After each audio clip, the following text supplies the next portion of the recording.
Yep. No, I come from like a super race of hobbits.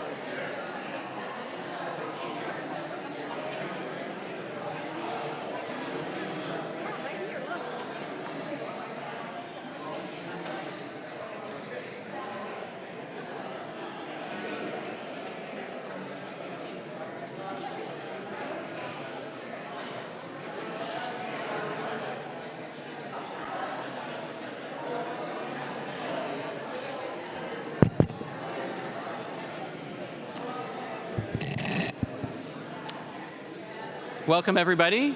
Welcome to the dais. Welcome to the TMU Democracy Forum with dais Senior Fellow and Toronto Star columnist Regg Cohn. Welcome to all our guests here today and all those of you who are joining online on the live stream. It's my privilege now to welcome the Provost, Roberta Iannacito Provenzano, who will say a few words of welcome.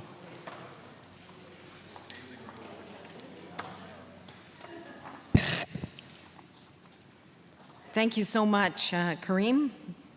Thank you, everyone, for being here. I'm very pleased to welcome you to our Democracy Forum hosted by our dais. Before we begin, I'd like to acknowledge the history of the land that we're on today. As part of my own journey towards truth and reconciliation, I continued to put in the work to learn Indigenous ways of knowing, being, and thinking, and to learn and mainly unlearn colonial ways of thinking. Toronto is in the dish with one spoon territory. The dish with one spoon is a treaty between the Anishinaabe, Mississaugas, and Haudenosaunee that bound them to share the territory and protect the land. Subsequent Indigenous nations and peoples, Europeans, and all newcomers have been invited into this treaty in the spirit of peace, friendship, and respect.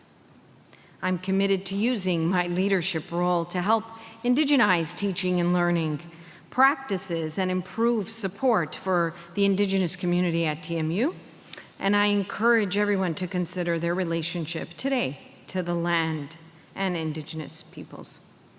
Thank you so much for being here, and thank you to the dais for supporting the Democracy Forum. As many of you know, the Democracy Forum is a nonpartisan platform for politicians and practitioners to engage in dialogue and increase democratic engagement. I'm looking forward to hearing from our special guests today, who will be formally introduced shortly. Today we'll bring an insightful discussion about labor, unions, and the future of work.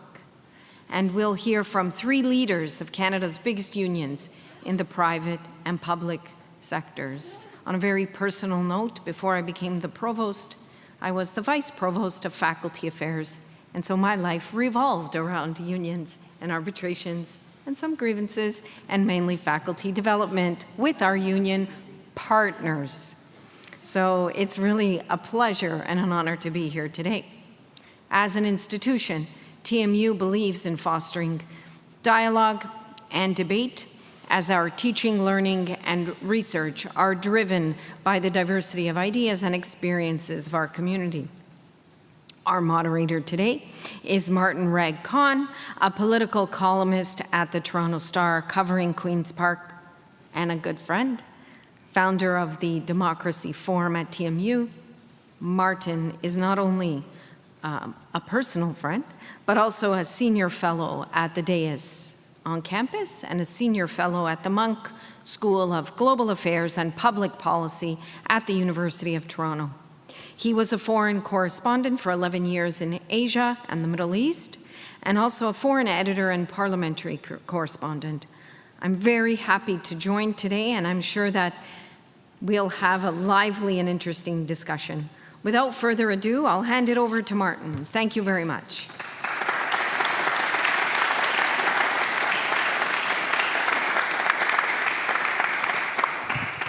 Thank you. Bienvenue, bonjour, welcome to our 35th Democracy Forum at Toronto Met, where we try to do democracy differently.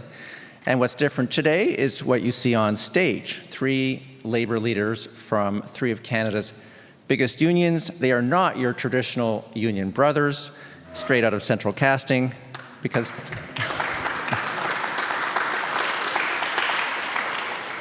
times change. And that is the theme of today's event and the title, which is Labor's New Leadership, Unions, and the Future of Work. So let me tell you what sets these three apart. And I'll start with Bea Bruske, who is president of the Canadian Labour Congress, which represents 3 million workers. Before that, she served in the senior leadership ranks of the United Food and Commercial Workers Union, which I once belonged to briefly as a summer student, I should tell you, in the breweries. She was a longtime union negotiator and community organizer, and she graduated appropriately from the University of Manitoba's Labor Studies program. So we'll talk about theory versus practice today. JP Hornick, to your far left, because B is always in the middle at the CLC, but JP is president of the Ontario Public Service Employees Union, better known as OPSEU, which represents 180,000 workers across the province, and previously chaired the college faculty bargaining team. Before becoming a union leader, Hornick was a professor at the School of Labor at George Brown College. Also theory versus practice, we'll see. Has a BA and an MA in Women's Studies from Ohio State University, which is going to vote for President Trump. Ohio State, I mean. Columbus is a Democrat. Okay, all right. Lana, closest to me, is president of Unifor, the first woman elected to lead Canada's biggest private sector union with 315,000 members. She previously served as National Secretary Treasurer and Atlantic Regional Director, and was also president of the Newfoundland and Labrador Federation of Labor. But her true claim to fame is that she worked as a journalist and columnist in Newfoundland. Her BA is from Memorial University in St. John's, where she majored in English and political science. So welcome to Toronto Met, all of you.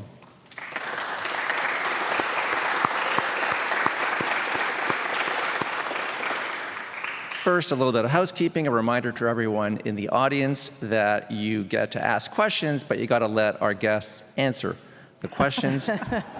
When you registered and when you checked in at the door, you agreed to abide by our code of conduct on campus. That's how we roll in our Democracy Forum. There's no live microphones today, no lineups. We're using the Slido app. We love Slido. It's very democratic. You just use your phones to log in, and you can see the QR code on the screens. I will kick off the questions, then we'll open it up to the audience later. So start thinking up your own better questions. And one last thing, full disclosure, I have to declare a conflict of interest today.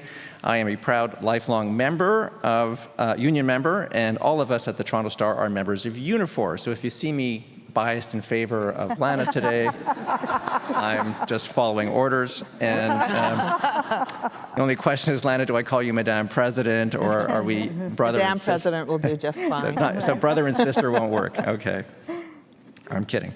All right, quick opening question for anyone, and then I'll sit down and join you, which is, Doug Ford, for a long time, used to call all of you union bosses. He'd kind of spit it out like you were mafia dons or something like that. He doesn't do it as much anymore, but it always bothered me. I even see some journalists and Unifor members using that term, sometimes union bosses, like a figure of speech. You're all democratically elected, so is he, but why are you bosses and he's Mr. Premier? Anybody want to take that easy question to start? Well, quite frankly, it helps his narrative as putting us separate from the workers that we actually seek to represent, right? By framing us as bosses that are maybe out of touch with our members is, of course, what he's seeking to do, which is ridiculous. All of us are democratically elected. We all know that union leaders are democratically elected by their members. Our members set our priorities in terms of the resolutions that get passed at our various different conventions. They set our budgets. So it's divide and conquer. Of course, 100%. Okay. Yeah. JP? Yeah, and I think one of the things to pay attention to is when he actually uses that term, right? I agree with Bea exactly that it is a divide and conquer tactic. It's about separating us from the workers. But when I look at the theme of this conference today, or this panel today on new leadership, I think all of us also represent a shift in the way that unions work, right? We are all fundamentally on the ground opposed to the notion of business unionism, of cozying up to the Premier in hopes that he'll throw us some extra crumbs off the table, but rather understand, certainly for myself, that my leadership is at the will of my membership, of the workers I represent, And further, that my goal as a union leader is not just to represent those members, but to push forward for the entire working class. Lana, yeah, I know you're my boss, but for other people, I think it's harder for premiers or employers or columnists or anybody to get away with using that term anymore. It's kind of old school. The union movement is in a different place. We're seeing a massive resurgence of what it is that unions do, the relevance of unions, the work that we do, not just bargaining, but on the political front and in our communities. So I think people date themselves when they use terms like union bosses. I'm amazed, though, at how it lives on. But he has stopped using it, and we'll come to that in a minute. Bea, at a previous Democracy Forum a couple of years ago, we had your predecessor, Hassan Youssef, Monty McNaughton, who was then the Minister of Labor for Doug Ford. They got along pretty well. Ford has had his own strategy of dealing with labor, but I wanted to talk to you, as you and I did a few months ago, about the federal scene. We might soon have, next year, a right-wing government, not just in Ontario, but also federally, led by a Prime Minister, Pierre Poilievre. Twice the fun. How would you deal with a Poilievre conservative government nationally as the head of the CLC? Well, I think firstly it's to fight to make sure that we don't have a Poilievre government nationally, first and foremost. I hate it when it's put in a format where it's a foregone conclusion, because nothing is a foregone conclusion. And so it's up to the labor movement, it's up to all of us to make sure that workers know what's at stake, and that, first of all, that they're showing up to vote, but that they also know what they're voting for. From a central labor body perspective, of course, I represent a wide range of views, a wide range of political views as well, and that can sometimes be challenging, right? But keeping in mind what worker priorities are and who is best placed to advance those worker priorities is a conversation that we have to continuously have with all union workers, whether they're already committed activists or the average person going to work that might not be as engaged on political action issues. So we do have to talk to every politician that will want to talk to us, because not all of them, quite frankly, want to hear our voices. And if we are faced with a very negative government, we have to fight like hell to make sure that we're heard, whether that's on the streets or inside meeting rooms. So let me ask you, Bea, let's just follow up, because when I interviewed you a few months ago about Poilievre, it was about something that might come as a surprise to some people in this room, not everyone, that the federal Tories were supportive of an anti-scab law against replacement workers in a strike. And that's kind of like really? So what's that about? Why is it a pivot? Is it a play? Is it a fake out? What's with this sudden solidarity with striking They don't workers? want to have a racket with unions right now, That's right, yeah. which speaks to the power that we have. Don't want to have a what? They don't want to have, okay, someone over there is wearing a townie shirt, so they would know what I mean by that. Racket in my world of Newfoundland and Labrador is they don't want to go to racket. war with us. Okay. They don't want to Yeah. have this discussion, and they're, sorry, Bea. No, it's quite all right. You're giving a really good answer. The thing is that for us, what would work is being able to find what we can do to wedge, to be able to show, the true colors here. But the reality is they're being extremely disciplined, and I mean, even to the point where in the National Post last month, during the pilots' potential dispute, Poilievre talked about how he's had a change of heart on what he believes. I'm just saying what he said. I'm not saying I agree. It's the old journalist in you. Yeah, Don't shoot the messenger. I'm just saying here. But I think it's really interesting that they've chosen this tactic, and a lot of it is because over multiple election cycles, they have actually attacked unions and workers, and that has not worked for them. So now they're trying something new, and that's what we're seeing. Very disciplined to have a unanimous support for anti-scab legislation, but that also can translate for us as unions operating in many jurisdictions in Canada, that this gives us leverage to be able to push for this kind of change in other places. Yeah, because it's just federally which is regulated. exactly what we're doing. Yeah, federally regulated is I a just want certain to add to this one, though, because I think it goes back to your previous question, which is what they're appealing to is the worker, not the leader, right? And so what we see in that kind of appeal to say, like, okay, I'm going to support anti-scab legislation, is what also allows, like, Ford and Poilievre and politicians like them to actually go out into, say, a trade union floor and talk directly to the workers. They don't really care what, Lana as one vote, as Bea as one vote, as me as one vote thinks, as much as they do the workers themselves.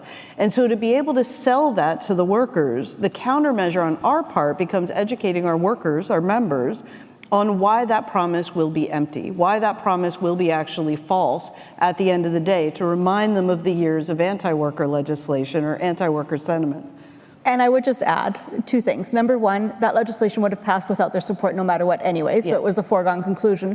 But number two, that doesn't negate the fact that their very own policy book still calls for the abolition of the RAND formula. So, at the same time as you're voting for anti-scab, you're seeking to undermine unions and our ability to actually bargain collective agreements at the bargaining table. So the Ford government, or the provincial conservatives, also were in favor of right-to-work laws imported from the United States. And then Doug Ford pivoted, right? And he stopped calling you bosses, and he also started to meet with your predecessors. So JP, you say that Ford is bypassing leaders, or perhaps probably ever is, but Mr. Ford spoke to and appeared with your predecessor at some news conferences, or one in particular, and yours as well was at a pre-election news conference alongside Mr. Ford. So why did he pivot? Why did he become so friendly towards labor leaders and union members? You want me to go? Yeah, go ahead. Yeah. You could start. I'll follow your lead on I this one, think you Lana. can all see, too, that we have different viewpoints here in terms of how we come at this. But I think the reality is that they faced what is not unlike we just spoke about with Polyev, which is, we have to reach out to a broader spectrum of the public. And workers, of course, are a voting bloc in many ways. You want to be able to reach them. I think some of it is you have conversations with people to try and change their minds about things. For us, as Canada's largest private sector union, we have to figure out, as Bea said, how do you shift governments no matter who's sitting there? Because once they're elected, you still have a job to do. Yep. I have to protect the jobs of our members, and sometimes that means having to engage with people that you wouldn't normally engage with. The members are the priority. I can give you a perfect example, which is we have a plant in Thunder Bay. They build subway cars. We want them to continue to build subway cars.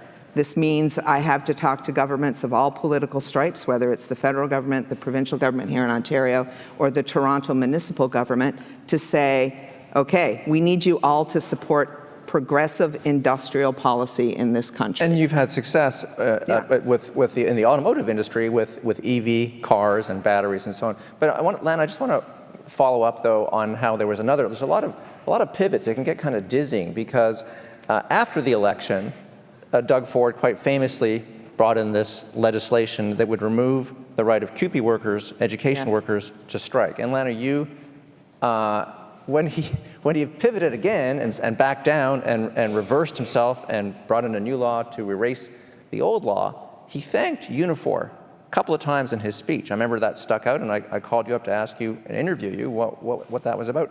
So you had a conversation with the Premier's office. What did you tell them to make them back down? Do you want the sanitized version for I would like the Newfoundland version, the racket version. What the fuck do you think you're doing here? Was what I said, because this was so far off base of anything that we had seen from any other government, and we knew that had he been successful with this piece of legislation, that we would have had other provincial governments act very quickly to use that clause of the Constitution to deny workers their constitutional rights. And that meaning their right to join a union, their right to collective bargaining, their right to strike, all of it was at stake in this moment. And all of us as union leaders understood what was at stake. This would set us back a generation or longer. And so my explanation was to him and to his folks is this is not only poorly thought out, but now we are having a discussion that will involve every single union, including my own. We did not represent education workers as CUPE did, although we had a small group that would have been eventually impacted by this. But the reality was it was bigger than any one union and bigger than any one group of workers. And so now the fight was not just with CUPE members, it was with Unifor.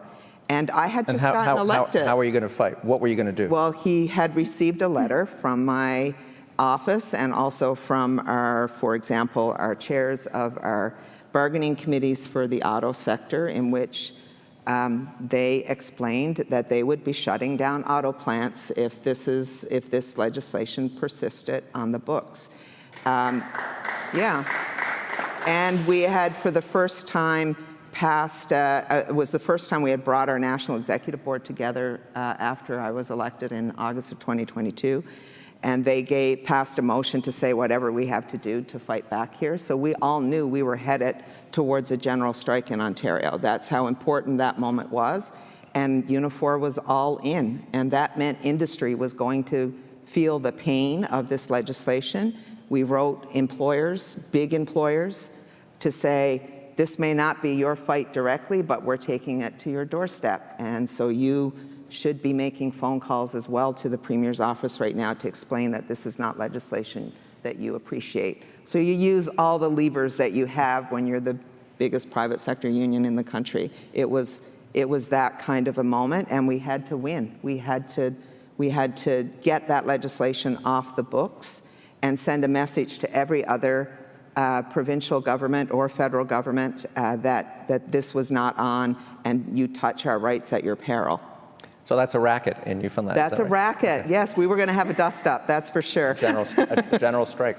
Yep. JP, the building trades. People often think that Doug Ford has the unions on side, but it's really the building trades, if I can generalize, that seem to be allied with the Premier and appear at a lot of his news conferences to this day. They seem to have forgiven him for this uproar of a couple of years ago. How is that happening? What's going on? So, I want to kind of come back and tie all three of the questions that you've just asked together. So why is Doug Ford standing next to my predecessor? What happened around the QPO-SBCU strike, and why is that the pivot? And where are we now with the building trades? And knowing myself, I'm probably going to take a meandering path through this, so bear with me. I would say that, Donald Trump connects the dots too, so it's okay. If you compare me to Trump one more time. The difference is I don't have dementia. Or bad hair. Thanks, Bea. What I would say is the reason I think that Doug Ford stood with, our predecessors was that they took a different tack in relation to him, frankly. My predecessor was known for apparently having pizza in his mom's basement with him, and he was a good old boy, and they were both folksy populists in the same kind of way. And he believed that that was the way he was going to get the best deal for the workers within OPSEU-CEFPO, was by standing next to Ford and basically pledging allegiance in that manner. That's not my way, right? Doug Ford and I have not even had more than passing words at this point. So when he says that I don't like him or things like that, I don't even know this man. But the basic principle for me, the fundamental principle, and this leads to the QPO-SBCU strike, and what makes the call that Lana can make possible, is that I believe in organizing on the ground and letting the workers lead, right? And so when my workers are fighting for a contract, or when our comrades in QPO-SBCU are about to go out on a legal strike, it was OPSEU-CEFPO education workers who stood with them and went on an illegal strike themselves. Right? So our 8,000 workers took a vote and said, we want to stand with CUPE, and we said, go ahead, absolutely. That is what starts to take us into the area of a general strike in Ontario, frankly, and the building trades were behind it. The private sector unions were behind it, because that was an attack on all workers. The building trades spoke out alongside you, but they've gone back in. Exactly. They've gone back in with Doug Ford. Why? Because Doug Ford is the premier of stuff, not people. Right? And he is promising them jobs. He's like, we're building roads, we're building tunnels, we're taking down trees, we're going to add, hospitals, we're going to add, all these promises for buildings, for roads, for infrastructure, and nothing to support the people that are going to need to take care of those folks, those trades workers, when their bodies break down, when the mental health and addictions crisis that is in the trades takes root, right? So the very services that they provide to the workers themselves, those workers aren't thinking about. They're thinking about their next paycheck, as most workers do. So right? This is a democracy forum. So let me ask throw this question at all three of you. Both Doug Ford and Pierre Poilievre will tell you that they are able to appeal to workers. Why? Why are they striking a chord? Mr. Ford got elected in 2018 on a promise to freeze the minimum wage at $14 and to cancel an increase that would have brought it up to $15 a few months later. He won that mandate democratically. How did he do that? Bea? You know, politicians like Doug Ford and Pierre Poilievre really try to speak very plain language, and they speak to the frustration that all workers feel. Workers have an affordability crunch. We still haven't made up ground from 2019, from before inflation went sky high, right? Those are very real frustrations people feel. People are worried about the future of their jobs. They're worried about what kind of an economy we're going to have. Are my jobs, is my job sustainable? Can I stay living in this community? People worry about the healthcare that they're getting, and they speak plain language. They grab workers' attentions for the 5 minutes before an election. And then the rest of the times, workers are busy living their lives. They're busy trying to cobble together 2 or 3 different jobs. They've got family responsibilities, so they peek up at election time to listen to something. Yeah, this guy sounds good, so it's an easy buy-in. Our role as union leaders is to make sure that workers understand what's behind those glib answers that they give and what the actual fact is in terms of the kind of history that these politicians have of voting against workers' best interests. So JP, I'll circle back in a minute, Lana, but JP, you did lead the first strike by the LCBO against the Ford government. And I think I heard you give a very tailored pitch to people saying, hey, we need LCBO revenues to finance healthcare, hospitals, deal with hallway medicine. And yet there didn't seem to be a lot of public support for that strike. Maybe the LCBO is the kind of place that people just want to be able to go to, or they're happy to get their booze in supermarkets or whatever. So how when you go up against Ford's message, how do you do? Yeah, I beg to differ that there wasn't support for that strike. I think that there was actually massive public understanding and support for that strike. Yeah, I would agree. Yeah, I think, and I think it was because we were able to drive home the message that it was $2.5 billion that was being stripped out of public education and public health care, right? And people feel that and they understand that. You know, when I think about even the uptake and exactly what we predicted was going to happen has happened, that there wasn't going to be this massive uptake of independent grocers, you know, wanting booze in their stores, because now we see with the recycling program that's come in. And what we will see, I think, as well is, you know, my favorite part of the LCBO strike, if it could be said that there's a favorite part of any strike, was the moment that Ford released his map of how to undercut the LCBO workers by buying booze at like all of these independent locations. Yeah, and he had an online, find your closest alternative, yeah. Right, and he did that, you know, seemingly within minutes. And he's been in office, what, 6 years now? I don't have a map of where I can find a family doctor that's taking patients. I don't have a map of where I can find mental health support.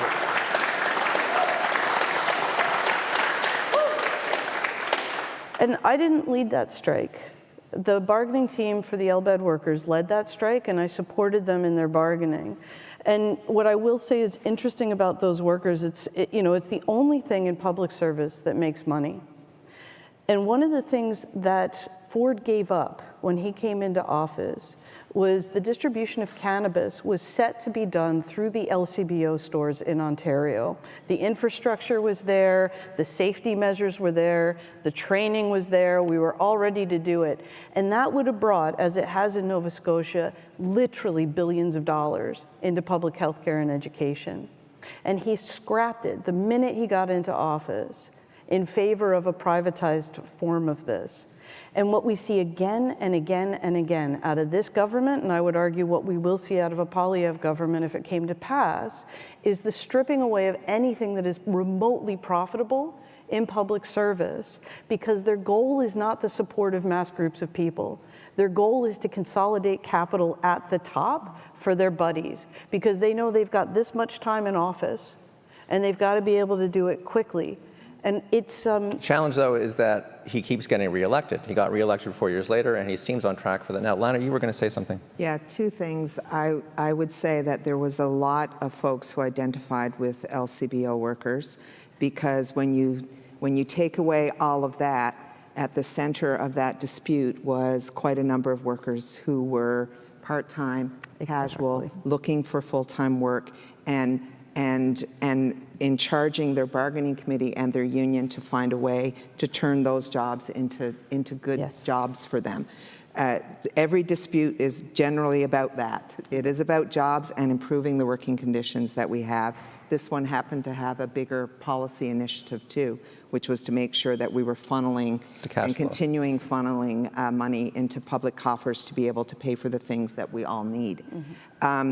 I disagree that people voted for Doug Ford because he was going to freeze the minimum wage. It's never as simple as that. I don't mean because, but they went along with it. They went along with it. Yes, of course, it was one of many policies there. But I think that this is the challenge that we face federally right now is, he was able to communicate a message to the public, and it was coming on the heels of what was a multi-term government. People vote out governments often, they don't vote them in.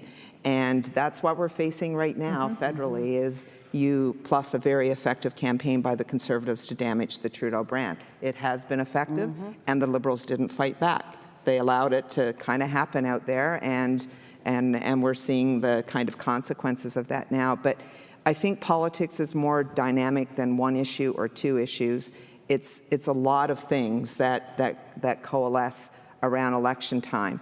For us, it's important, of course, to participate in elections and to make sure members understand and that their issues are being put forward. And there are a lot of issues that workers have, whether it's from affordability, whether it's making sure we have strong industrial policy in Canada that supports the economy of the future. All these things have to be discussed at election time. But let's not forget, there's 4 years in between these elections when we still have to make sure that workers' issues are on the front burner, that we're still pushing for an economy that works for everybody and doesn't leave anyone behind. And that means that for us, we still have to have an ability to be able to talk to people, make sure you can pick up the phone to say, you have to stop doing this, and we need you to do that. I mean, Bea, you have to talk to all kinds of folks. Okay. I do too. Let's talk about, you gave out a little breadcrumb when you talked about precarious work, for want of a better word, part-time jobs. We're in the gig economy. Let's talk about the future of work, all three of you. And let me just ask, first of all, at Unifor, you are dealing all the time with, and have historically, with automation, with technological change, with sometimes reductions in the workforce in order to increase productivity, competitiveness. You're in a competitive world in the auto sector, which is the precursor to Every Unifor. sector, yep. So how does Unifor approach that? How do you approach technological change and automation? Is it something you oppose? Is it something that you see as a necessary evolution in a competitive global economy? I think that there's two sides of the current situation that we're finding ourselves in, for example, with AI, which is like tech change on steroids right now. And that is, it's happening in every single workplace that we have in multitudes of forms, from Air Canada using bots to take your phone call when you're trying to book a reservation, to what we see in terms of automation in places like Fort Mac, where our energy workers are seeing these massive trucks being fully automated, to what's happening in the auto sector and on the shop floor. And then you throw in the rail sector and the transport sector, and automation and AI is being used as a tool to surveil workers, to discipline them. So it is everywhere. The journalism field, which we represent a lot of journalists, as you know, sorry for the mic. This is a very scary situation because it leads and will lead to compounding the misinformation problem that we have in the world. So we all know about the perils, but how do you approach that? So this is interesting. It's the same, which is why I don't think there's a sexy solution to how we approach it. I think it's the way we approach everything in a workplace. You have to have a structure that deals with it. And workers have to be part of the discussion and how this happens in a workplace. And sometimes that means stopping things from happening in a workplace, because everyone is in love with trying to bring in AI into every workplace right now. A lot of money being spent there. Is it practical to be doing some of it? Is it truly leading to productivity, or is it a waste of resources in some cases? So what we have been saying, and we have a kind of a risk assessment framework that we've developed. The researchers would be very happy with me right now that I've mentioned this. But it's the same as everything. We have concerns about health and safety in workplaces. We have health and safety committees that are expert at what they do. AI is the same thing. In the 70s, 80s, and 90s, we had tech change committees in our workplaces. Now we need AI committees. They have to monitor what's happening there. Our staff have to be resourced to be able to support what needs to occur. But ultimately, workers have to be part of these discussions. And I would say the change is happening so quickly that in some cases they're not. And so they're being used as guinea pigs to see if this AI or new tech works. And in other cases, being left out of the conversation altogether, and that's where the rub is going to come. So often in these kinds of conversations, when you talk about automation, AI intrudes into every panel that I moderate and so on. So there's AI, which, as you said, is on steroids, and then there's automation, which is something you've had experience with in recent years. Yeah. Bea, how do you find that playing out nationally?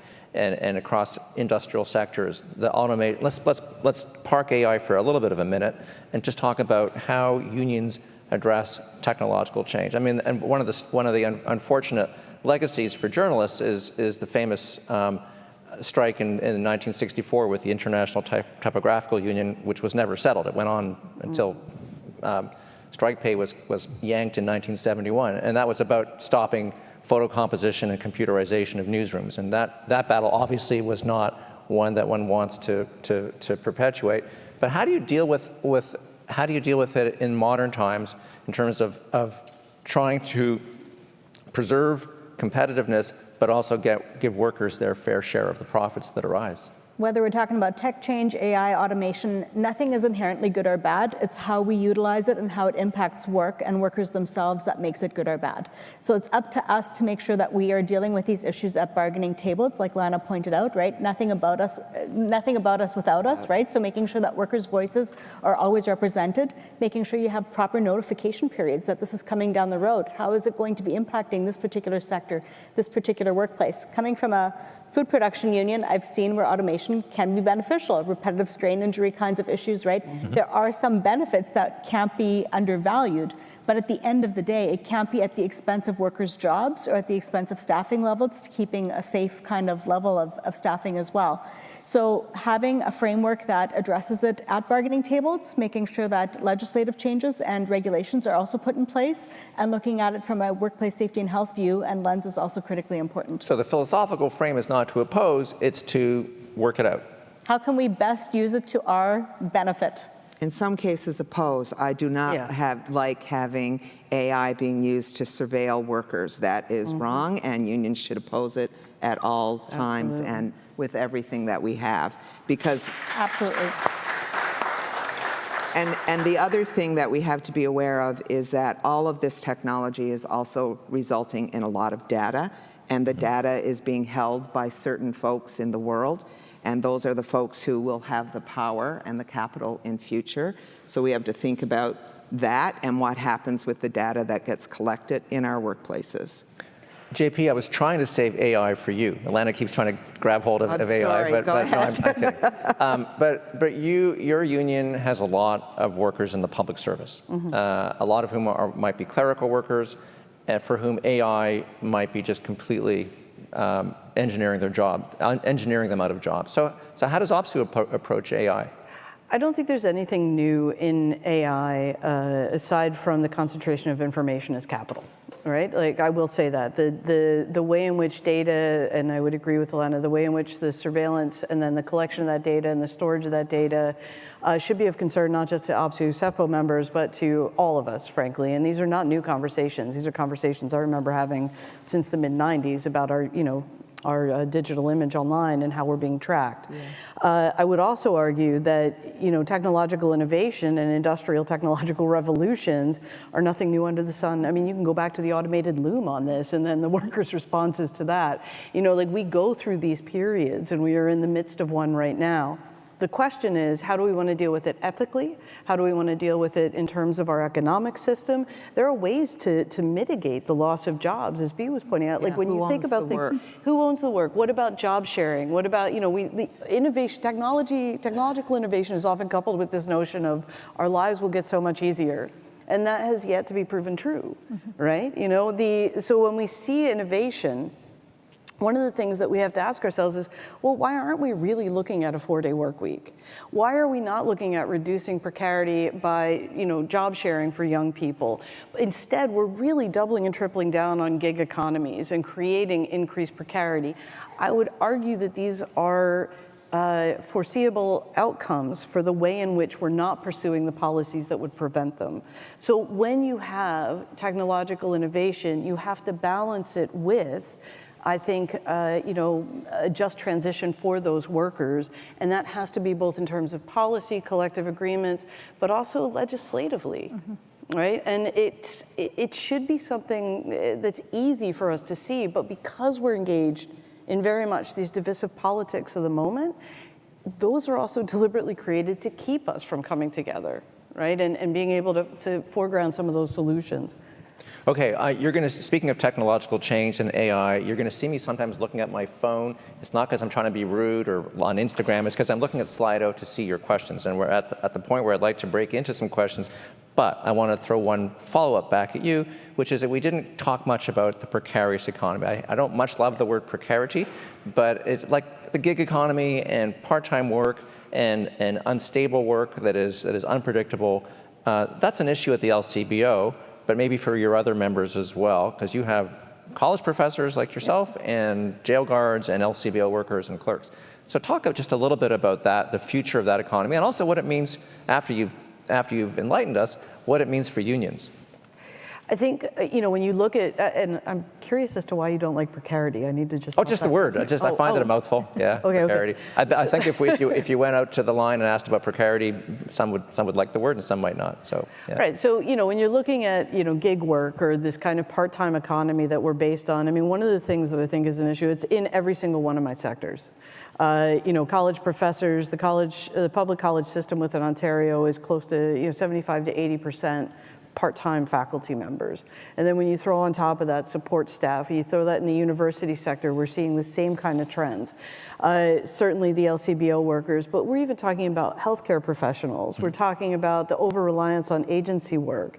And taken together, what it is again, I think this is a classic conservative playbook of you starve a system of resources, you worsen working conditions, you drive people out and you create that kind of instability, and then when the system starts to fall apart, you say the only answer is privatization. And even though it costs more, I mean, the billions that we are spending in agency nursing and agency healthcare is disgusting, coming out of a pandemic in particular, when a simple investment, rather than sending me $200, which, that's lovely and everything, but I'm going to donate it back to a cause that's actually supporting gig workers. I'm not going to, be taking somebody out to dinner on that. You know what I mean? So instead of the bribe to buy a vote, why are we not investing that, what is it, $3 billion that it's going to cost them? Yeah, we're talking about the plan that the Toronto Star broke, I should say, my colleague Robert Benzie, to give everyone 15 million people, women and children, men and children, a $200 check. Yeah. Including Galen Weston. Let's just be clear about this. Like, there's no means testing in this program. And this is when we look at Ford's policies around, there is no coherent strategy to address the gig economy. Let me ask your two colleagues, gig economy. Hugely problematic. And the future of unions, because gig workers are not going to be full-time union dues paying members, and that also hurts the future of unions. But you can bring economic power to gig workers. There are examples of how you can do this. There are pieces of legislation that can be enacted that give gig workers collective bargaining power.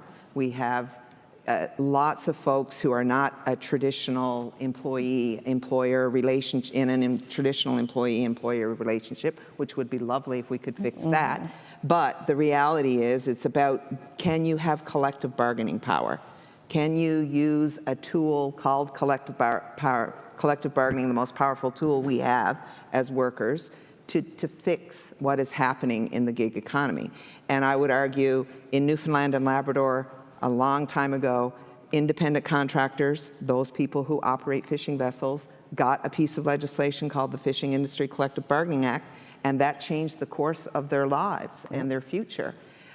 So there is something that we could do. There is something that provincial governments can do to make sure that these workers are not outside of what I would call the labor market in the context of being and having access to decent work. But there has to be political will to make that happen. Well, as a matter of fact, the last Liberal government enacted a lot of those reforms, or proposed a lot of those reforms based on years of consultation that would allow for easier organizing franchise food restaurants, different kinds of, different ways of building together union locals, and then again, Mr. Ford And sectoral bargaining. There are all sorts of ways that we could go about this problem, but it is about first understanding it is a problem and making sure that all workers have access to collective bargaining in order to improve their working conditions and their lives. And maybe winning elections too. Sorry. Well, and that requires political will, right? Yes. So as Lana said, there are solutions, but those solutions actually require us to elect the right kinds of provincial and federal and territorial governments to actually make sure that these things are being addressed so that workers can have a decent job.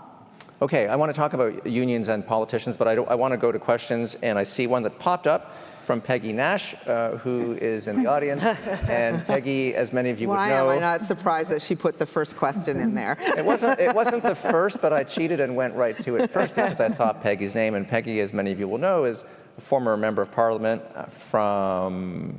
Parkdale High Park. Parkdale High Park. Sorry, Parkdale. And who was, however, her claim to fame was working in the Canadian Auto Workers Union, the precursor to Unifor, as a negotiator. And she and I have been visiting professors here for a little while.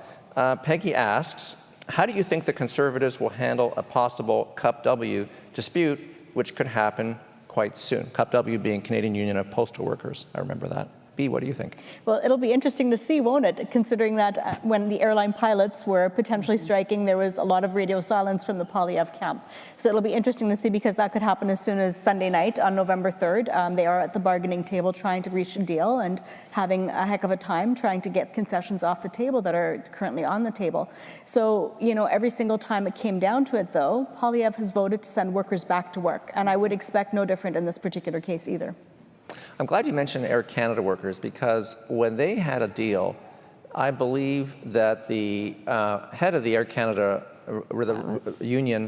pilots union said, if the members decline to ratify the vote, I will resign because I negotiated the best deal I could. Lana, you know what I'm getting at because you and I talked about this a few months ago for an interview for when Unifor had a couple of deals that were turned down by Metro supermarket workers.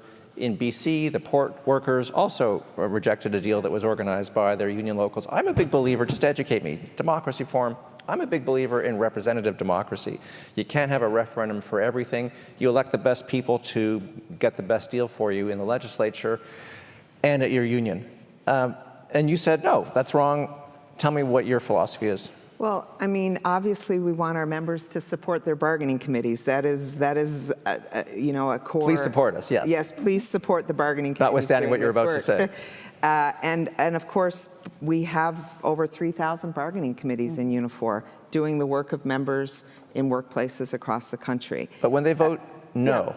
I'm getting okay. that. I mean, I think the reality is that we were all entering into what was a new period. I've often referred to it as the moment that the labor movement is having in the country, in which we had great bargaining strength coming out of the pandemic because workers were feeling empowered. And this bargaining committee, in the case of the Metro workers, they got an incredible agreement, a historic agreement. More money in that agreement than the other 4 agreements prior to that combined. That is how good that deal was. They still turned it down. So then it became, what do we do with this as a union? We took it on and we said, okay, the members have spoken. This is what democracy is all about. They voted down the agreement. They still thank their union, by the way. That's the other thing. They're very grateful that the union was able to get to this point. And to me, that Metro strike changed everything for every union in this country. That is how much of a defining moment it was. It was a union saying, we're going to do everything we can for some of the most lowest paid workers that we have in the country, and we're willing to go to the wall for them with everything that we have. And I think the result was a better agreement, yes, a mobilized workforce in terms of who was working at Metro, and an ability for our union to take that agreement and have a pattern with Loblaws, with Sobeys, with every other grocery store giant that we went to the bargaining table with. And by the way, we just patterned it with the last group last week that hopefully will be ratified next week. But that is the kind of power you can have when you recognize the moment that you're in, and you don't get too perturbed by the fact that workers voted to say, we want something better. Okay, then, let's go. Can I add to this, Please, Lana? yeah. One of the questions that I've always had for you on this, and I think that this is, sorry, Martin. No, that's okay. But the other thing that I think it did was a moment at which you outsmarted the employer, in the sense that when you have that level of precarious worker, when you have that level of exploited worker, they have nothing to lose. No. Right? And they often have other jobs that they're going to. And so strikes become a whole different animal in the face of that. And so not only were worker expectations raised, and then you as a union backed them, And then kept raising them, by the way, because that's the other. exactly, because that's the power of the strike, right? And they could have stayed out because there was this sense that there was no desperation on those lines. And I think that that is one of the powerful moments we have in a precarious workforce or a gig economy that is not often looked at in these kinds of situations, is that the workers then are working multiple side hustles. Yeah. Right? So it's So they have some power. They have some alternatives. Yeah, I mean, but a strike isn't as easy as it looks. I've been on a couple of strikes at my newspaper. One of them was great. It was 3 days, and one of them was about 6 weeks. And so they come in all shapes. We and have sizes. one right now that as of tomorrow will be 6 months of a group of workers at Best Electronics in Ottawa on strike against an employer who has broken every labor law possible and refuses to come to the bargaining table to bargain an agreement. And we still operate in a climate that in order to fix that, there are bells and whistles that workers have to and hoops that workers have to jump through. The laws are not exactly built for situations like that. The laws are built for people who follow the rules. And when you have bad apple or bad bosses who decide, I'm not going to follow the rules, it takes a long time to correct a situation like that. Okay, One go ahead. thing I will Yes. add too is we are actually going through a moment in Canada right now where workers are striking more than they have in a number of decades. We've had 98 disputes in our union in 2 years. And just to let you know, that's a lot of disputes, in case you didn't know what I was comparing it to. But what we have to be, I'm not going to say concerned about, but what we have to be prepared for is what comes when workers exercise rights.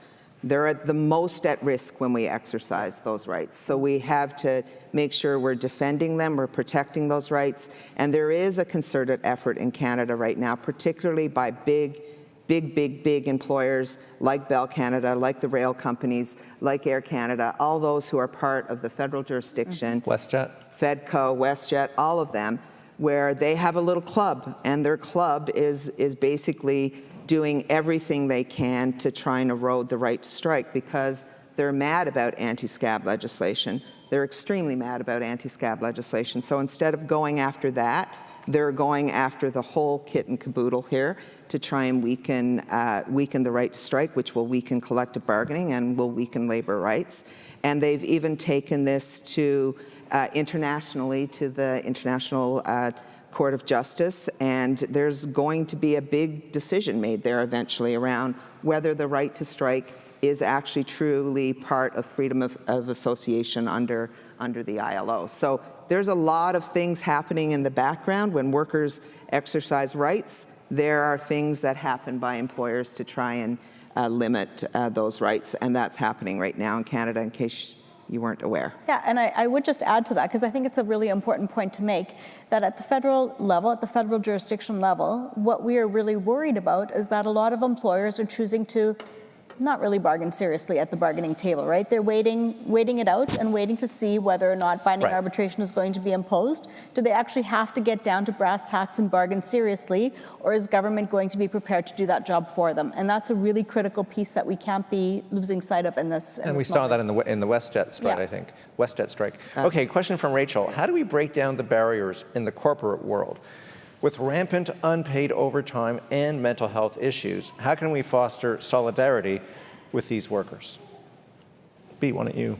Well, I think fostering solidarity across all issues is critically important. So first of all, finding where those workers are at and going to where they are at is number one. So providing resources so that workers can find answers and can find support is critically important, especially for non-unionized workers who are sometimes, quite frankly, at a loss. They don't have a union necessarily to turn to easily get those resources, and making sure that they have that access first and foremost, and that they know how they can get those resources by actually joining a union, and what that process looks like is critically important. So from a labor movement perspective, we try to do a lot of digital organizing, right, to try to reach people, even non-union people, so that they can have access to those things and that we can break down barriers. Let me just ask you about remote work. Let's start with JP maybe. When you talk about digital organizing, remote work is its own challenge. Everyone has an opinion on that. Mm-hmm. And yet, in the back of my mind, I'm giving my follow-up in advance, but I first want you to talk about just remote work as a bargaining issue, and federally and provincially. But I'm thinking also about the future of unions with remote work. But JP, you have a lot of workers who could work remotely. We all do. How's that working out for you? Yeah, I mean, as somebody who for, most of my career, certainly when I was an academic, has been with an unchained desk, I'm a big fan of remote work, right? I mean, you have it too. But that's not true for a lot of our workers. I would say the vast majority of our workers don't have the opportunity to engage in remote work. I mean, I've got corrections officers. I'm pretty sure none of us want them working remotely. But we also have... Or pilots. Or pilots, right? Long-term care, lab techs, respiratory therapists. Like I represent a lot of people who don't have that option. And so when we're looking at the future of work, of course we're going to have to look at flexible working conditions for a number of folks. But remote work tends to be a very class-based phenomenon. Mm-hmm. And for most of the workers who are providing those care services that we rely upon increasingly as we age as a population, they don't have that as an opportunity. So the question becomes, what are we bargaining in that are additional protections or additional improvements to those working conditions? How do we lobby for OPSEU, it's how do we lobby this government to actually invest in things like long-term care in a way that's meaningful and isn't just about warehousing, the sick, the elderly, the vulnerable? How do we actually invest in, public health care in such a way that we all have access to it? Personally, I come from the States. I know what it looks like when we, give it over to the market. Right, and assume that everybody will be taken care of. And I have to say, I sleep much more easily knowing my neighbor can go to a doctor anytime their kid is sick or need it, right? And for me, the question of remote work is overshadowed by what is the future of work generally in terms of trying to establish an economy that is responsive to workers. To the point of this forum, can you truly have democracy in a time where 1% have more wealth than the other 90% of people, right? I mean, is that even a situation? Every time we see this kind of income inequality, we see a corollary rise in fascism, and this is what we're seeing now, right? Because the wealthy have a very vested interest in holding on to that wealth and that power and making sure the rest of us are too divided to foster any kind of true fight back. So you're right that remote work is often a class issue. It's a big issue in Ottawa right now. Tell us how that's rolling out. When I speak with federal public service unions, one of the things that they consistently say is remote work is fine. Having us come to the office is fine, but have us come to the office with purpose. If you're having us come to an office that's where we're basically going to be sitting on Zoom calls all day, I can do that from anywhere else. Mm-hmm. Going to an office where there's literally bats and rats, those things have been found in office spaces, right, that have not been kept up during the pandemic. It's not a one-size-fits-all solution. Not every sector can work remotely, right? We recognize that. But can we reimagine how some of the work tasks can be done? Can we support smaller and northern communities, rural and northern communities, by having more workers live in those kinds of spaces, supporting those communities working remotely. What does that look like, right? There's opportunities here that we could actually unpack. Can we get rid of some of the buildings that we no longer need and provide more housing for individuals living in core areas? Is this going to be a big fight between the federal government and some of the public sector unions federally? I don't think so. I think there's a lot of respect in terms of, it's not a one-size-fits-all solution. Let's come up with a solution that works for all of us. Okay. We have an office at the CLC. I like seeing my coworkers at work, I got to be honest. I like being able to have a quick conversation as you're grabbing that next cup of coffee, talking about the issue of the day or whatever, and having that collaboration. I think there's always going to be a need and a space for that. But having said that, there's also an opportunity for us to reimagine how different kinds of job tasks can be done differently. Oh, I have so many thoughts about this. So I'm just going to give you the experience of my 23-year-old daughter who just finished engineering school. And when she did her work year, it was with a very large multinational corporation, and it was from her condo, from our spot here. She never changed out of her sweatpants for a year. Because she was operating, oh my God, Kate, is this being Zoomed live? My daughter will never forgive me for this. Sorry, Kate. Remote work and remote watching. But she would say that it was the worst. She loved the work, but it was the worst job ever because she did not have any interaction with anybody. She didn't get that traditional learning that occurs when we go to a workplace, when you learn from the person next to you. Just needing to have human interaction in your day, I think, is really important. We have bargained remote work in any number of classifications and sectors for members of Unifor, from telecommunications to call centers to all of those things. And I think we've done a really good job of it. We have, by the way, about 20% now of Canadians who work remotely in some form or another. It used to be 4%. But what I will say to unions as a caution here is that you better be owning the work that is being done remotely. So make sure that your collective agreements cover who owns the work, because eventually you'll get to a point where if Bell Canada can do that work and you can do it from your living room, they can do it from a living room anywhere else in the world. So, we have to be cautious of how remote work can be used against us as a way to outsource work to other parts of the world. And but that just means you've got to be smart about your bargaining. And yeah, be careful what you wish for, because we may lose our, newspapers keep closing down newsrooms if people want to work remotely. So suddenly you don't have that space for collegial interaction. And do you have full-time journalism jobs after that, or is everyone a freelancer? Right. Like, this is the thing. Mm-hmm. You've got to, there's good and bad with everything, and if you're going to go down that path, you better make sure you're thinking of all of the kind of side parts that are not that great and taking care of them through a collective bargaining process. But not everybody has that process to be able to do that either. So do you three unions let your office support staff work remotely? JP? It depends. It's totally job dependent. Okay. Yeah. B? Likewise.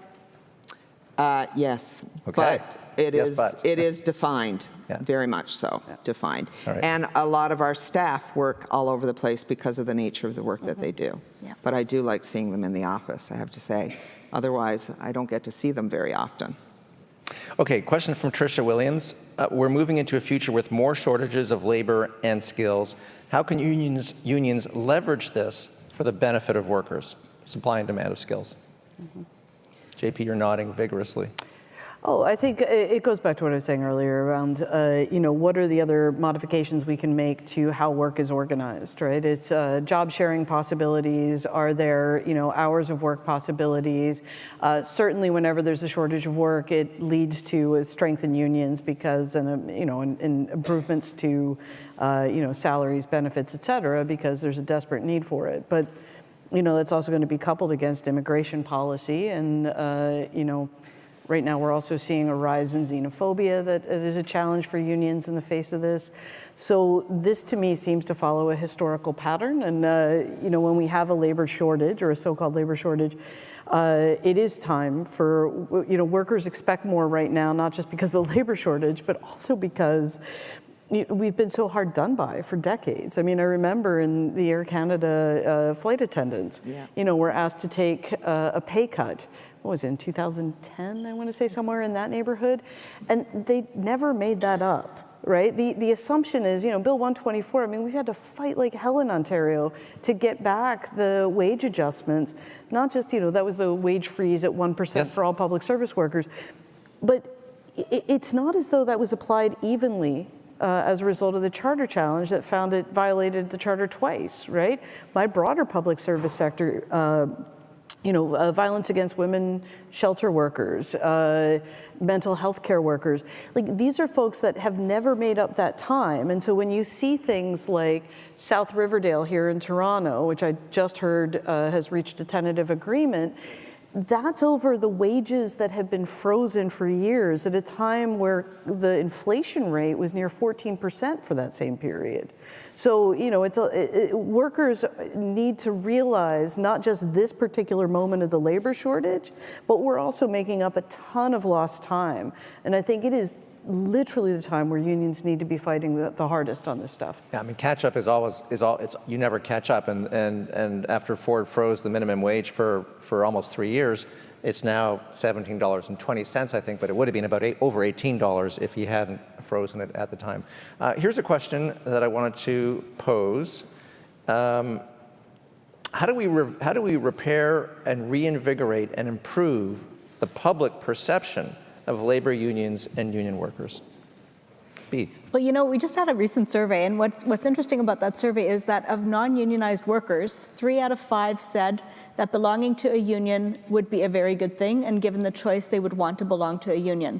So I think the narrative has actually shifted as we've gone through the pandemic of people valuing all kinds and types of work and the work that unions do in terms of standing up for their members. So I think that's actually in the works as we speak. They see that unions consistently get better for their members, right? We know that the union wage advantage is $7 per hour for men, $7.69 for women. That's 34% higher in wages and benefits than non-union workers. And so people do value and appreciate what that brings. It's whether or not they have the opportunity to also get that for themselves that's the challenge. And how do we make that happen? We make that happen by changing legislation to make it easier to actually join unions. Okay, and you may be preaching to the converted here in this room, and beyond. As I say, I'm a lifelong union member, but we all know that the reality is that union membership, the penetration across the population, has been on a steady decline throughout my lifetime. So why do It's so rising few again now. Okay, Exactly. let's look at the numbers. Why do so few Canadians belong? It's now less than 29%, but most of those jobs are in the public sector, government jobs. In the private sector, Unifor is the mighty leader in private sector unionization. But in the private sector, where the union movement started, it's now at 15% of the labor force, which is half of what it was in 1981. So why are unions not able to organize Look better? at the recent success that Lana has had in organizing. Yeah, it's been huge.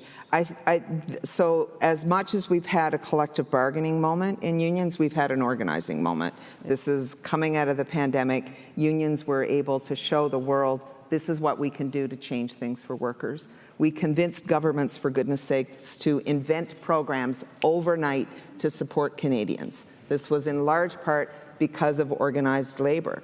But the reality is that there's a whole bunch of economic circumstances that led to the deunionization of the private sector, not the least of which is trade agreements that led to jobs going overseas, globalization, a Harper government that did not invest in the manufacturing sector or the industrial base of Canada and instead gave out, $100 billion or whatever it was in tax cuts that did not create jobs. Like, there's all kinds of reasons why we got here. And you're on the comeback trail. And we're on the comeback trail. But you're at 15% and you were at 30% a generation ago. Yes. So Well, explain what happened. but the number of people in unions have never been greater. Yes. It's the density that you're talking the penetration. about. Yeah. And what I would say We sell to more you- newspapers than ever before, but our Yes. penetration is pathetic.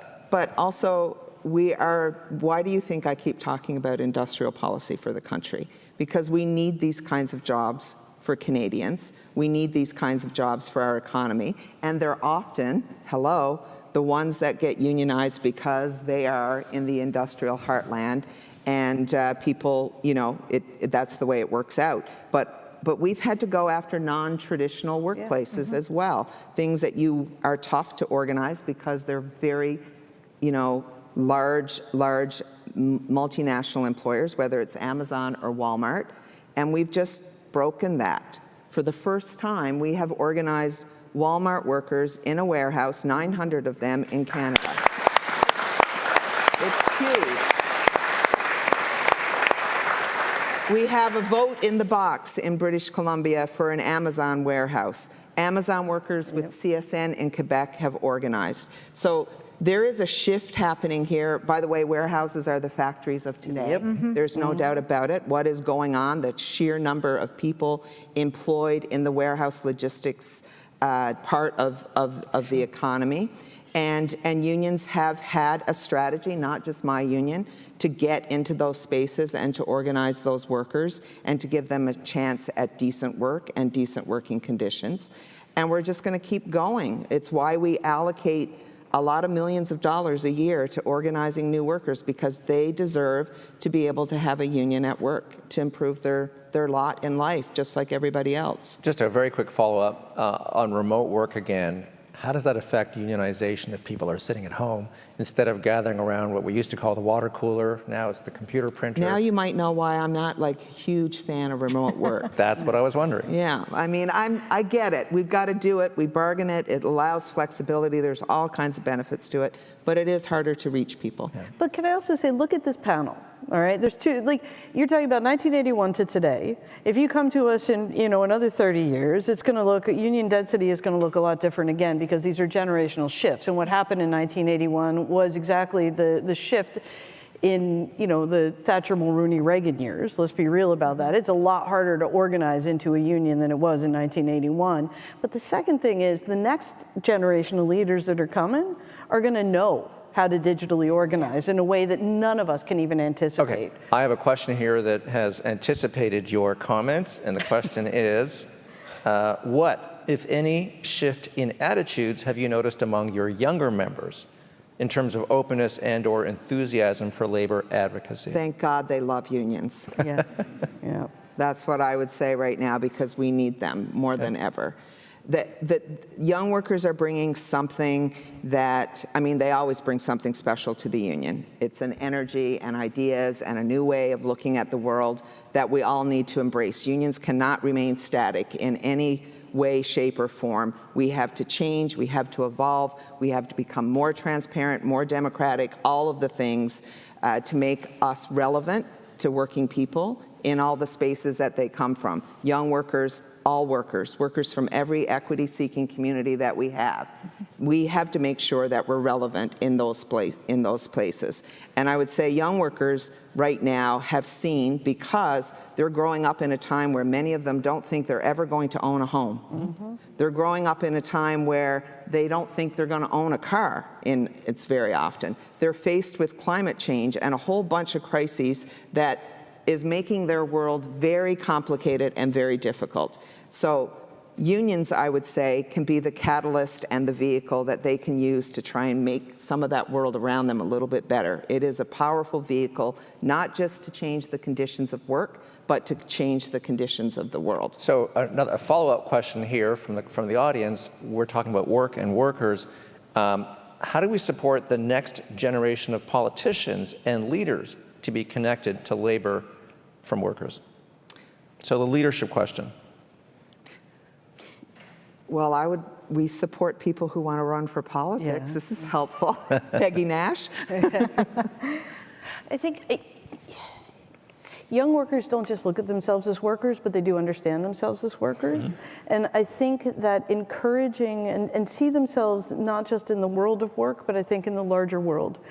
And so they bring with them an energy, a passion, a set of expectations that pushes us as union leadership. And so more than just I think all of us support folks who want to run for office and encourage them. And I think there's also an active mentoring part to this, but a willingness to be mentored by young workers as well. To channel that energy and to recognize those expectations not as some sense of snowflakeness, but actually the same kinds of demands that gave rise to trade unions in the first place, right? An expectation that your working conditions and your wages and your benefits is such that you aren't just working to, you're not just working to survive, but what does it mean to actually work for a better world? I think that in the face of all of these terrible things that young workers are facing, we're about to have a dead planet, kind of. There's a hopelessness there, but they're still dreaming. And that dreaming is essential to survival. And then channeling that into collective action and electoral politics that will allow us to make these... trade unionism. And trade unionism, that there is an understanding among young workers that solidarity, or what we would call solidarity, that collective action, that collective rise of dreaming, is not only necessary, but foundational to their understanding of how the world should work. I think that young workers believe in a caring economy. I think that young workers believe in solidarity. And I think that young workers are not the leaders of tomorrow, they're frankly the leaders of this moment. The future is worth the fight. Yeah, I think it goes back to actually listening to what young workers have to say and to not taking for granted that we should do things the way we've always done them because that's how we've always accomplished our goals.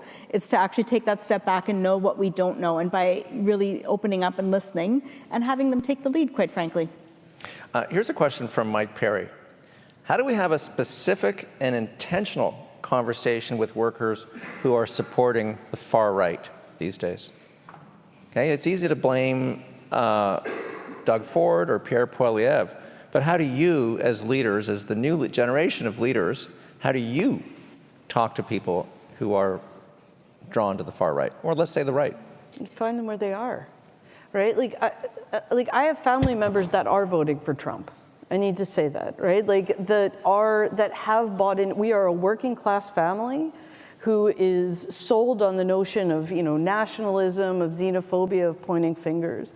And I will never give up my cousins at Thanksgiving dinner, right? Because once I've done that, I have ceded that territory to the right. Every time I believe that a right-wing worker is not worth fighting for getting that back, every time I give up on that conversation, I have given the right what they need. We are in a particular moment for a particular reason. The right is telling stories that we stopped telling in the communities that were the seat of trade unionism and that were the seat of provincial politics or federal politics, and that's rural and northern communities, right? It's working class people. The understanding that we are all working class people unless we are born into generational wealth, right? So we have to have that education is the key, the fundamental key to this problem. So you're having the conversation, but what are you saying? What's the message that allows for a course correction or a seeing of the other side beyond a far-right message of anger or disdain? I'm listening first. I was just about to say that. You have to listen first. What is it that's motivating them? What is their top priority? And what is it that's drawing them to that conviction? What is it that's attracting them to that particular... So you must know by now.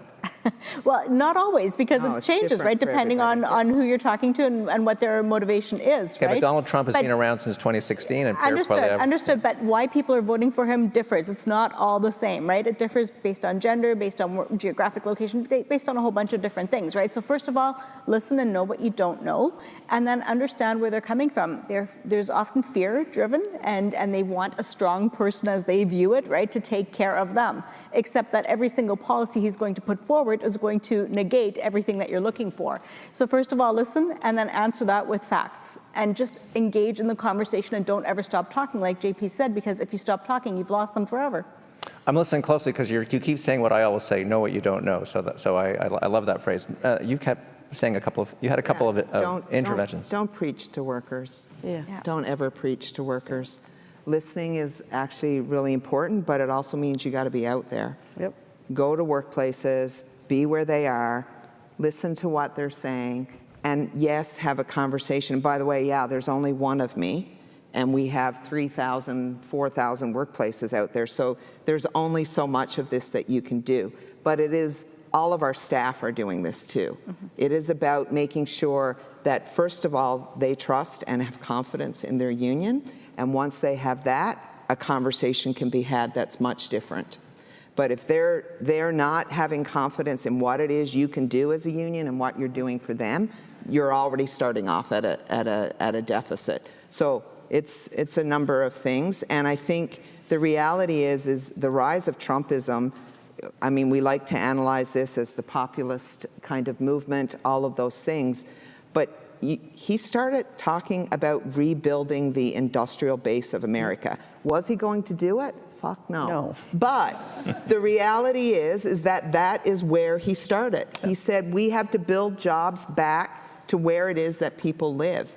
And what are we hearing in Canada right now from Poilievre? We got to bring it home. We got to bring the jobs home. Well, how are you going to do that without industrial policy? Like, this is the crux of the matter right now. That yes, we want jobs and good jobs in Canada, but what are you going to do to make sure that we get them? That is the question for every politician at the moment.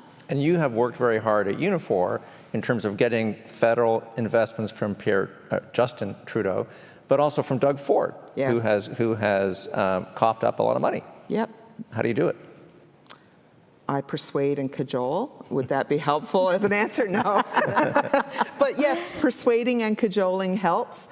I mean, I think you have to have a plan. You have to have this worked out. You have to explain, you know, this didn't work, this can work. You tap into what it is that they're trying to do out there, even though what they're doing may not be working.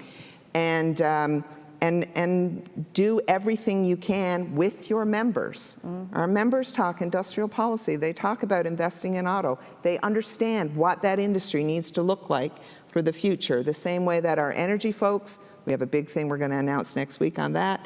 But, you know, can announce it here if you want. No, that's okay.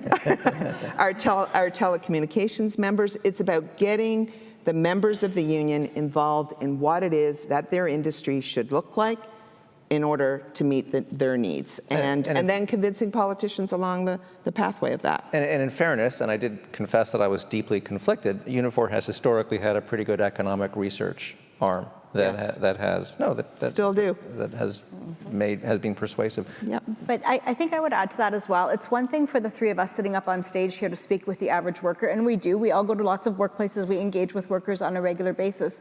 But what's more compelling is actually hearing another worker that they can relate to tell that story, right? So making sure that we're also finding those verifiers, those people that have had the exact same experience, that are living that exact same situation, whether it's in that workplace or in that community, is critically important. And I also think the other thing that can't be undervalued is getting the employers on side in terms of making sure that we're speaking about the right information about a sector. And so maybe Lana has more to say on this, but certainly in Germany, the DGB is working with employers and with unions to try to actually have proper conversations about the facts that matter by sector so that people are getting the information in a knowledgeable way. Yeah, you have to make workers part of fighting for what it is they believe the economy should be delivering for them.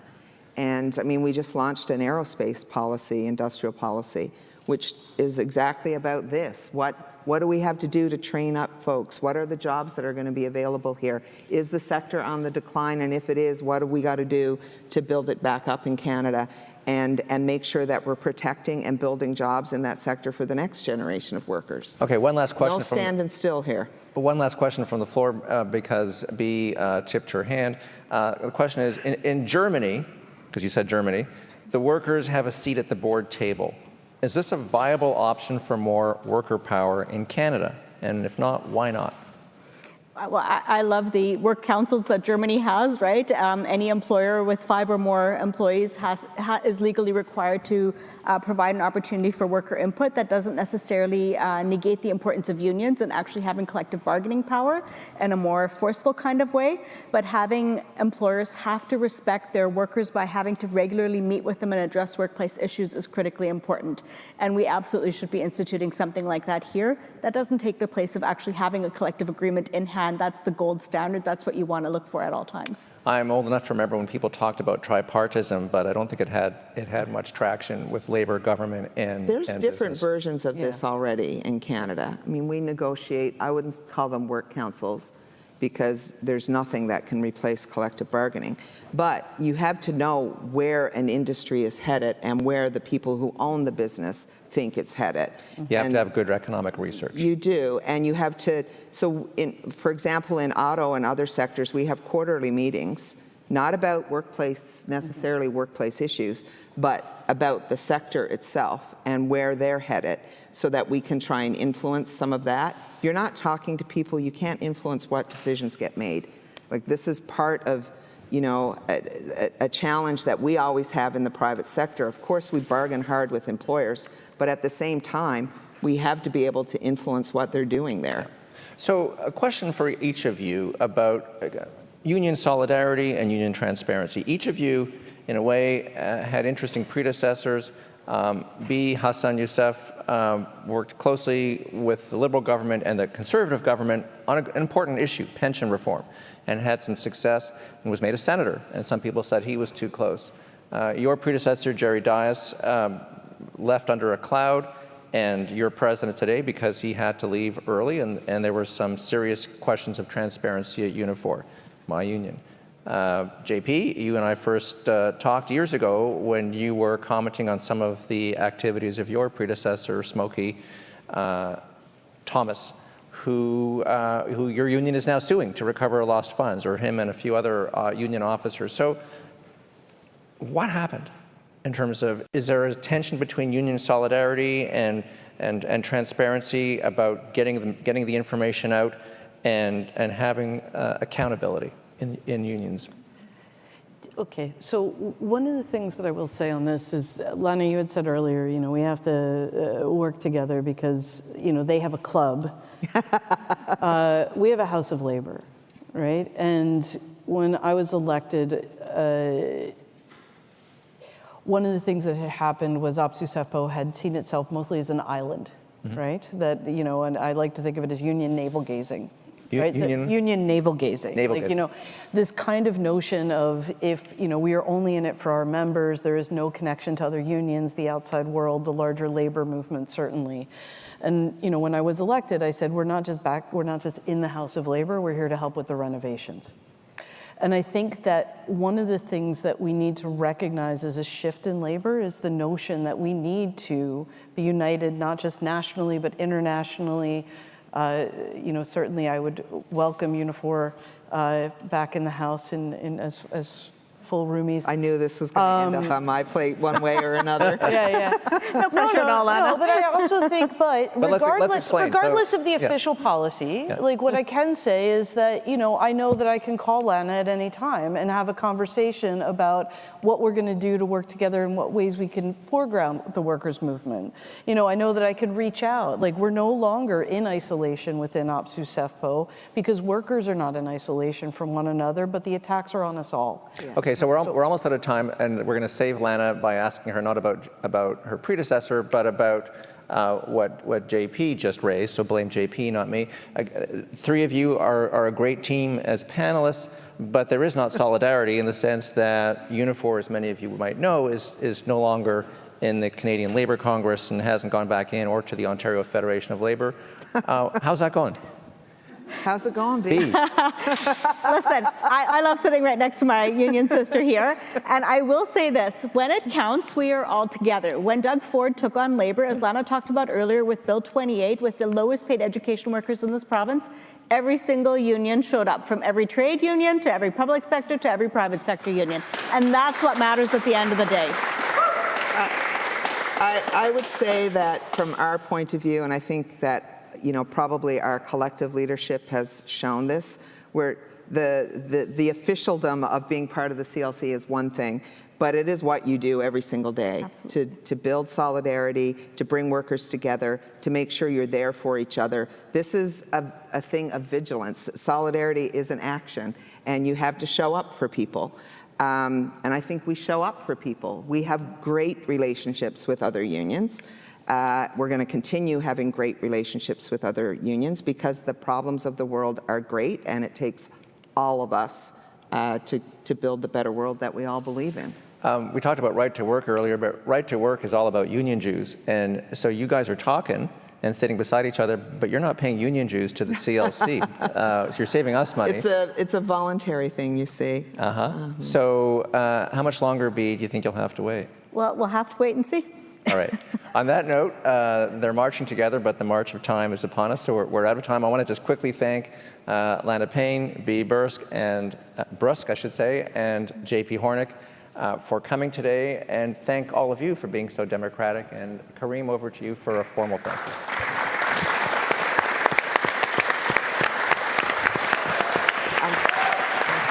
Someone's going to have to beep out away from me.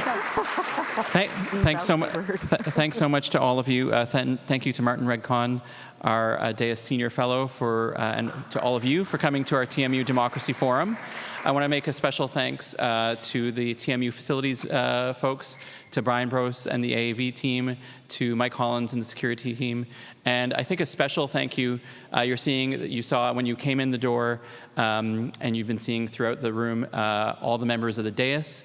The Deas is our policy and leadership think tank that we run here at TMU, working for more shared prosperity and shared citizenship for Canada. They do everything from design the posters, set up the room, greet you when you come in, make sure the Eventbrite is working, work with all of you. And so that team, events team from all our departments is here. I think a special round of applause to the Daisies is in order.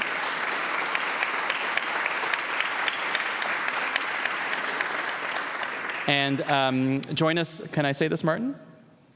Join us on November 22nd for our next TMU Democracy Forum with the Minister of Crown Indigenous Relations, the Honourable Gary Anand Sangari. Information to go on that shortly. And thank you for joining the TMU Democracy Forum at the Deas.